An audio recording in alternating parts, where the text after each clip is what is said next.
구원하시는 하나님이라는 제목으로 은혜를 나누려고 합니다.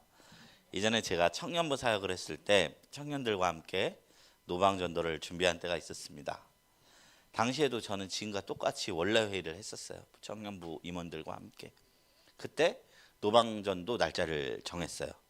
토요일 날로 정했습니다. 토요일 날로.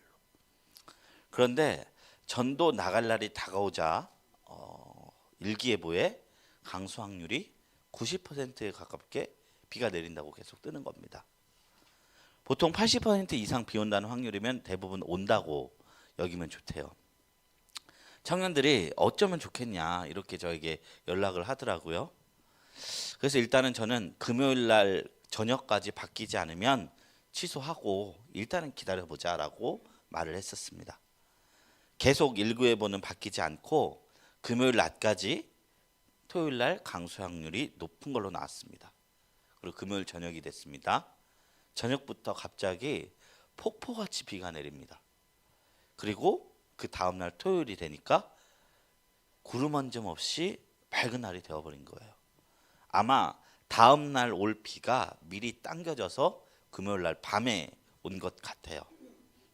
그래서 그때 제가 마음속으로 하나님께서 전도를 위해서 날씨도 바꾸셨나 보다라는 생각이 들었지만 만물을 움직이시는 하나님이 우리 중심으로만 세상을 움직이지는 않았을 것 같다. 이제 교만한 마음이 들어서 말은 하지 않았던 기억이 납니다. 그래도 확실한 것은 어쨌든 전날 비를 내려주시는 것도 당일날 해를 주신 분도 모두 하나님이시라는 것이죠. 제가 주일날 이삭에 관한 설교를 했었죠. 그가 자신이 살던 땅에 가뭄이 들어서 블레셋에 가게 된 사건도 크게 볼 때에는 하나님의 경륜 아래 있었습니다. 아버지 아브라함처럼 너는 내가 지시할 땅으로 가라 라는 음성을 들은 것은 아니었습니다. 그러나 이삭은 자신에게 찾아온 그 환경의 상황, 그 상황에 맞춰서 살아가게 된 것이죠. 그래도 그것도 하나님의 뜻이었던 거예요. 그리고 이삭을 다루시는 방법이었던 거예요. 성경에서 하나님의 음성 주는 것이 한마디도 안 나오지만 그 가운데서도 하나님의 뜻이 서는 성경이 두 권이 있습니다. 에스더서와 룻기입니다. 공교롭게 두 권 다 주인공이 여성이에요. 에스더서는 페르시아 왕 아하수로의 왕의 왕비로 살아가면서 자신의 민족을 죽이려는 하만 왕의 계략으로부터 민족을 지키는 이야기인데 여기서 하나님께 기도했단 말도 없고요. 하나님의 음성으로 내가 너를 살릴 것이다 라는 말이 없어요. 그런데 그곳에서 하나님의 뜻이 섰습니다. 에스더가 왕비가 된 것도 하나님이 세워주신 거고요. 모르드게가 우연히 그 아하수에로 왕을 도왔던 것도 하나님의 뜻 가운데 있었습니다. 룻은요, 몰락한 자신의 가정 안에서 이방인으로서 유대 땅에 들어와 결혼하고 보아스랑 결혼하고 그랬을 뿐이에요. 그도 그냥 가뭄이 들어서 그리고 남편이 죽어서 그래서 그 상황에 이끌려서 유대 땅으로 왔을 뿐입니다. 그 여성으로서 그냥 꿋꿋이 살아갔을 뿐입니다. 그런데 그의 행실 속에서 다윗 가문이 세워지는 이야기를 보게 됩니다. 보아스가 2세의 조상으로서 이곳에서 하나님이 선지자를 통해서 말씀하신 것처럼 내가 너를 너의 후손을 다윗왕으로 세우겠다. 이런 예언은 직접적으로 나오지 않지만 분명하게 상황과 환경을 통해서 사람에게서 하나님이 동행하시는 은혜가 드러나는 것을 보게 됩니다. 저희도 그렇습니다. 돌아보면 우리는 우리 삶에 대단한 음성이 없이도 그냥 주 안에서 살아가실 뿐입니다. 그럼에도 불구하고 지나보면 내 삶에서 하나님께서 말씀하시고 인도하셨다는 것을 삶의 발자취에서 발견하게 되는 경험을 하게 되는 걸 우리가 경험하게 되죠. 그것이 신앙의 신비라는 것이죠. 이 신비를 경험하면서 우리는 눈에 보이지 않고 들리는 것 없을지라도 하나님의 존재를 믿을 수밖에 없게 됩니다. 신앙의 선진들이 경험했던 이 은혜들을 우리도 지금 이 땅에서 경험할 줄로 믿습니다. 오늘 시를 지은 다윗은 현재 도망자의 신세였습니다. 제목을 보면 10 사람들이 사울에게 이르러 말하기를 다윗이 우리가 있는 곳에 숨지 아니하였나이까 하던 때의 이야기라고 되어 있어요. 이 10 사람들의 고발 사건은요, 사무엘상 23장과 26장에 2장에 걸친 이야기를 배경으로 하고 있습니다. 이 10이라는 곳은요, 광야였습니다. 사람이 살기 어려운 간주하고 척박한 곳입니다. 왜 다윗이 이곳까지 이르게 되었느냐? 자신을 죽이려는 사울의 세력을 피하고 또 피해서 이곳까지 오게 된 거예요. 여러분, 막장이라는 표현 아십니까? 막장? 막장이 뭐냐면 인생 막장이다. 우리가 이런 말을 하잖아요. 이게 굴에, 그러니까 예전에는 우리가 탄광을 했는데 탄광의 이제 끝에 곳을 막장이라고 해요. 그러니까 사람들이 일하다가 그 아주 고된 막장에서 일하는 사람들, 원래는 고된 일을 하는 그런 사람들을 뜻하는 거였는데 오늘날에 이르러서는 그 끝까지 간 사람들, 삶의 끝까지 간 사람들을 표현하는 의미가 된 것이죠. 사울이 시브로 갔다는 것도 그런 의미입니다. 다윗 사울을 피해서 이스라엘 땅에서 어디도 갈 수가 없으니까 광야로 간 거예요. 이스라엘에서 가장 척박한 땅입니다. 사람의 힘으로 갈 수 있는 가장 끝이죠. 이곳이라면 그래도 척박하지만 안전하리라 여긴 것입니다. 그리고 다윗은요, 이전에 그 왕궁에 있을 때에 용맹스럽게 블레셋과 주변 민족들의 침공해서 여러 번 국가를 지켜냈기 때문에 이곳 사람들은 자신들을 지켜줄 것이라고 생각했습니다. 그런데 다윗에게 자신이 생각한 모든 지혜가 무너집니다. 다시 왔다는 소식을 듣자마자 10 사람들은 즉시 기브아에 있는 사울에게 이르러 다윗이 이곳에 있다고 고발하는 겁니다. 그 광야에서 기브아까지는요, 거리상으로 약 40km 정도가 됩니다. 그냥 가볍게 갈 수 있는 거리가 아닙니다. 당시에 우리처럼 차가 있지도 않으니까요. 웬만한 열심으로는 그 간주한 땅을 지나서 고발하기 힘든데 그곳까지 가서 고발한 것입니다. 방향이 틀린 잘못된 열심이 이 사람들에게 있었다는 것이죠. 다윗은요, 그 시절 한 진리를 깨닫습니다. 어떤 피난처도 사람도 의지할 때가 아니라는 것을 그 시간에 경험하게 된 것입니다. 그 이스라엘 땅에서 척박한 그 광야에도 사울의 세력이 미친 것입니다. 이제 다윗에겐 출구가 없는 거예요. 앞을 보아도 뒤를 보아도 우측 좌측을 보아도 그가 가야 할 길이 보이지 않는 상황인 것입니다. 다윗이 이때 얼마나 절박했는지 그 시절 기도밖에 할 수 없었습니다. 그리고 그것이 오늘의 시가 된 것입니다. 사무엘상을 보면요, 이 10 사람들이 사울 왕에게 와서 다윗을 고발할 때 사울 왕이 하나님을 언급하는 장면이 나와요. 사울 왕이 자신을 고발하러 온 사람들을 향해서 너희가 나를 긍휼히 여겼으니 여호와께 복받기를 원하노라 이렇게 말하고 있어요. 보면요, 사울도 하나님을 언급하고 있고요, 다윗도 오늘 시를 통해서 하나님께 기도하고 있어요. 다윗과 사울은 다 하나님을 언급했지만 하나님은 그 두 명의 언급에서 다윗의 기도에 주목하셨습니다.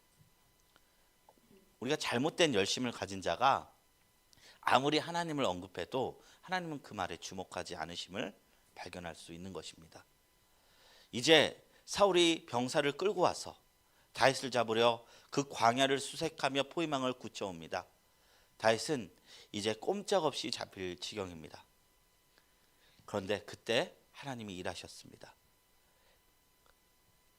갑자기 전령이 사울에게 와서 급하게 소식을 전한 겁니다. 왕이여, 지금 블레셋 민족이 이 땅을 쳐들어왔습니다. 즉시 그들과 싸워야 합니다. 전쟁이 발발했습니다. 사울은요, 그곳에서 다윗을 목전 앞에 두고 어쩔 수 없이 다윗 뒤쪽 길을 그치고 블레셋 사람들을 치러 가게 되었습니다. 이 이야기에서 하나님은 다윗에게 음성을 주지 않으셨어요. 그러나 다윗과 함께 하신다는 그 너무나도 확실한 증거를 다윗에게 주셨습니다. 다윗을 지키기 위하여 움직이셨습니다. 왜 하필 그 타이밍에 블레셋 사람들이 나타나는가? 그리고 그들 마음에 어떤 동기와 의도가 있었을까? 어떤 것을 차지할지라도 분명한 것은 그 순간에 일하시는 분은 하나님이셨습니다. 하나님은 때로 우리가 미처 예측하지 못하는 방법을 통해 구원의 역사를 베푸십니다. 블레셋 군대가요, 다윗을 돕기 위해 침공했을까요? 그렇지 않았을 겁니다. 그렇지만 그 악한 의도를 가지고 그 악한 이 이스라엘 땅을 침공할 의도를 가지고 온 그 악도 역사를 주권하시는 하나님의 섭리는 그 사건을 통해서 자칫 생포될 수 있었던 다윗을 위기에서 노연하게 하신 것입니다. 구원하겠노라 말씀하지 않았지만 다윗은 하나님의 일하심을 보게 됩니다. 다윗이 그 상황에서 오늘 고백을 합니다. 우리 1절부터 3절에 이릅니다. 1절부터 3절을요 우리 다 같이 읽을까요? 하나님이여 주의 이름으로 나를 구원하시고 주의 힘으로 나를 변호하소서. 하나님이여 내 기도를 들으시며 내 입의 말에 귀를 기울이소서. 낯선 자들이 일어나 나를 치고 포악한 자들이 나의 생명을 수색하며 하나님을 자기 앞에 두지 아니하였음이니이다. 이 말씀을 읽으면 이제 그 장면이 떠오르죠. 집사람들이 고발하고 사울의 군대들이 자신을 잡으러 수색하는 장면이 여기서 담겨져 있는 거예요. 이 가운데 다윗은요 자신이 잡았던 모든 방법들을 다 놓고 하늘을 바라보며 하나님께 간구하는 것입니다. 탄원하는 것입니다. 다윗은요 본래 아주 용감한 전사였습니다. 거인이었던 골리앗 앞에서도 두려움을 갖지 않고 담대함을 가지고 싸울 수 있던 자였습니다. 그런데 그가 지금 그 다윗이 지은 시들을 보면 언제나 자신의 능력과 용맹함을 자랑하지 않음을 발견할 수 있습니다. 무엇을 자랑합니까? 오직 구원하신 하나님에 대한 은혜만을 드높일 따름인 것입니다. 살다 보니 다윗도 나의 한계가 명확하게 보이고 그 한계 속에서 불구하고 나를 붙드시는 하나님의 구원하심이 너무나도 명확했기에 그는 자신의 용맹함을 자랑치 않고 하나님 앞에 구원을 간구하는 한 영혼으로 서게 된 것입니다. 잠언 3장 5절 6절에 말합니다. 너는 마음을 다하여 여호와를 의뢰하고 내 명철을 의지하지 말라. 너는 범사의 그를 인정하라. 그리하면 내 길을 지도하시리라. 다윗은 오직 주의 은혜로 이 세상에 내가 살아갈 수 있음을 고백하는 자로 나타납니다. 그런데 이런 왕은요 세상에서는 그렇게 이제 썩 인정받는 모습은 아니에요. 세상 왕들은요 자신이 얼마나 부족함이 없는지를 그리고 강한 자인지를 능력 있는 자인지를 홍보해도 부족할 따름입니다. 우리 대선 볼 때 자기 무능합니다라고 말하면서 이제 투표를 권하는 지도자를 본 적이 있습니까? 그런 사람 없다는 거예요. 근데 다윗은요 자신의 약함을 자랑합니다. 그리고 구원하신 하나님 앞에 그 자랑의 자리를 내놓는 모습을 보게 됩니다. 우리가 다윗을 위대한 왕이라 부르는 이유는 그의 능력에 있는 것도 아니고요, 그의 인격에 있는 것도 아니고요, 그가 하나님을 대하는 바라보는 진실된 태도에 있음을 우리가 보게 됩니다. 우리도 다윗처럼 하나님을 높여드려 그 구원을 맛보기를 주님의 이름으로 축원합니다. 계속해서 4절에서 7절 말씀 옵니다. 우리 다 같이 읽습니다. 하나님은 나를 돕는 이시며 주께서는 내 생명을 붙들어 주시는 이시니이다. 주께서는 내 원수에게 악으로 갚으시리니 주의 성실하심으로 그들을 멸하소서. 내가 낙헌제로 주께 제사하리이다. 여호와여 주의 이름에 감사오리니 주의 이름이 선하심이니이다. 아멘. 이 4절 이후 말씀은요, 이 탄원 후에 구원을 주실 하나님을 찬양하고 있는 내용을 담고 있어요. 근데 여기서 우리가 주목해야 될 단어가 낙헌제입니다. 낙헌제. 낙헌제는요 순수한 감사의 예배입니다. 레위기에서 속죄제는요 죄 사함을 드리기 위해서 드리는 예배이고요, 화목제는요 하나님과의 소원을 드리기 위해서 드리는 예배고요, 속건제는요 배상을 하기 위한 예배이고, 감사제는 하나님께 주신 것에 대한 감사를 올려드리는 예배입니다. 그런데 낙헌제도 감사를 위한 제사이고 감사제도 감사를 위한 제사인데 이 둘 중에 어떤 차이가 있을까요? 낙헌제는요, 하나님께 축복을 받았건 받지 않았건 아무런 보상을 바라지 않고 내가 감사드리고 싶어서 드리는 예배입니다. 왜냐하면요, 율법이 요구하는 제사가 아니기 때문이에요. 의무적 제사가 아니기 때문이에요. 자발적인 제사이기 때문입니다. 우리가요, 사랑하는 이에게 선물을 할 때 때로는 받기 원해서가 아니라 드림 자체가 목적이 돼서 즐거워서 드리는 예배가 있죠. 낙헌제가 그런 성격인 거예요. 그러니까 지금 다윗이 말하고자 하는 건요, 구원해 주시면 내가 제사 드리겠습니다가 아니라는 거예요. 그저 구원을 탄원하고 내가 주님을 그저 즐거워하며 살겠다라고 고백하고 있는 것입니다. 하나님 자체를 즐거워하면서 드리겠다는 것입니다. 한문으로 보면 즐거울 락, 헌물할 때 헌, 제사인 것입니다. 우리는 이 고백을 통해서 하나님께서 과연 어떤 자에게 응답하시는가, 그것을 발견하실 수 있습니다. 어떤 자에게 응답하시느냐? 그리 아니하실지라도 하나님을 믿는 자들에게 응답하십니다. 다니엘이요, 느부갓네살이 세운 신상 앞에 만약 절하지 않으면 불타는 불구덩이에 던지겠다고 이렇게 하는 요청이 있었을 때 자신은 하나님을 섬기기 때문에 이제 우상 앞에 절할 수 없다면서 왕 앞에서 이런 고백을 한 적이 있어요. 다니엘 3장 17절 18절이요. 왕이여, 우리가 섬기는 하나님이 계시다면 우리를 맹렬히 타는 풀밑불 가운데서 능히 건져내시겠고 왕의 손에서도 건져내시리이다. 그렇게 하지 아니하실지라도 왕이여, 우리가 왕의 신들을 섬기지도 아니하고 왕이 세우신 금신상에게 절하시도 아니할 줄을 아옵소서. 여기서 보면요, 다니엘은 하나님이 구원하실 것이다라는 믿음과 더불어 동시에 그리 아니하실지라도 주님을 섬기며 살아가겠다는 결심을 고백하는 장면이 있어요. 다윗이 지금 낙헌제를 드리겠다는 게 그런 의미인 겁니다. 지금 구원을 내가 탄원하고 있습니다. 그러나 그 결과와 상관없이 나는 자발적인 제사로 하나님께 영광 돌리겠다. 다윗은 그 고백을 하고 있는 것입니다. 때로는 우리가요, 결과가 우상이 될 때가 있어요. 되면 하나님 섬기고 안 되면 말고, 그것이 아니라는 거예요. 그저 하나님을 순수하게 바라보겠다는 것이 다윗이 위기 앞에 보였던 모습이었다는 것입니다. 이곳에서 하나님의 구원 이전에 보아야 할 신앙적 교훈이 이에 있습니다. 우리가 주님 앞에서 어떤 상황 속에서도 감사의 제사, 낙헌제를 드릴 수 있는가, 그것을 질문하는 시이기도 한다는 것입니다. 시편 50편 23절에 이렇게 말씀합니다. 감사로 제사를 드리는 자가 나를 영화롭게 하나니 그 행위를 옳게 하는 자에게 내가 하나님의 구원을 보이리라. 우리가 위기의 순간에 결과와 관계없는, 상관없는 감사의 제물을 드림으로써 하나님께 구원을 도리어 경험하게 되시기를 축원합니다. 이제 7절 말씀입니다. 우리 다 같이 읽습니다. 참으로 주께서는 모든 환난에서 나를 건지시고 내 원수가 보응받는 것을 내 눈이 똑똑히 보게 하셨나이다. 마지막 말씀은요, 이게 두 가지로 갈릴 수 있어요. 이 시가 언제 쓰여졌느냐에 따라서 해석이 갈려요. 쓰여졌보면 내가 똑똑히 보게 하셨나이다 라는 말은 이미 과거에 되었다는 얘기잖아요.